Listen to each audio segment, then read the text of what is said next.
ክፍል 34 ባለፈው እስከ ክፍል 33 አይተናል።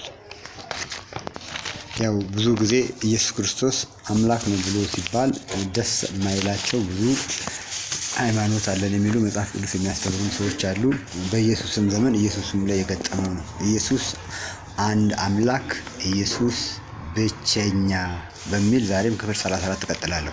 የዮሐንስ ወንጌል ምዕራፍ 10 ከቁጥር 27 እስከ 33 በጎቼ ድምፄን ይሰማሉ፣ እኔም አውቃቸዋለሁ፣ ይከተሉኝማል። እኔም የዘላለም ሕይወትን እሰጣቸዋለሁ፣ ለዘላለምም አይጠፉም፣ ከእጄ ማንም አይነጥቃቸውም። የሰጠኝ አባቴ ከሁሉ ይበልጣል፣ ከአባቴ እጅ ሊነጥቃቸው ማንም አይችልም። እኔና አብ አንድ ነን።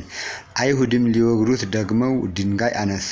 ኢየሱስም ከአባቴ ብዙ መልካም ሥራ አሳየዋችሁ፣ ከእነርሱ ስለማናቸው ሥራ ትወግሩኛላችሁ ብሎ መለሰላቸው። አይሁድም ስለ መልካም ሥራ አንወግርህም፣ ስለ ስድብህ አንተ ሰው ስትሆን ራስህን አምላክ ስለማድረግህ ነው እንጂ ብለው መለሱለት ይላል እስከ ቁጥር 33።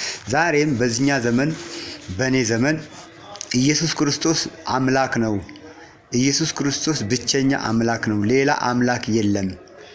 ሌላ ከጎኑ ሌላ አምላክ የለም። ሌላ ከግራና ከቀኝ ሶስት አምላኮች የተደረደሩ የተሰለፉ የሉም ብለን ስንል ዛሬም ድንጋይ የሚያነሱ በድንጋይ ሊወግሩን የሚፈልጉ በልባቸውና በአእምሯቸው ውስጥ ያሉ ሰዎች አሉ። የፈለገው ይሁን እንጂ ግን ኢየሱስ ክርስቶስ እኔ አምላክ ነኝ ብለዋል።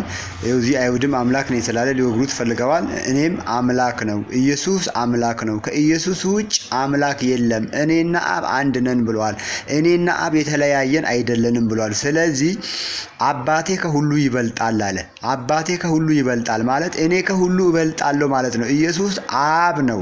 ኢሳይያስ 9 ላይ አምላክ ነው፣ የዘላለም አባት ነው። አባት የተባለው ኢየሱስ ራሱ ነው። ሌላ አባት የለም። የኢየሱስማ አባት ካለው ኢየሱስ አባት ነው። ለኢየሱስ ሌላ አባት ካለው ለአንተ የኢየሱስ አባት ሀያትክ ነው ማለት ነው። እሺ ቀጥሎ ሶስተኛውንስ ምን ልትለው ነው? የሀያትክ ሀያት ነው? አትቀልድ።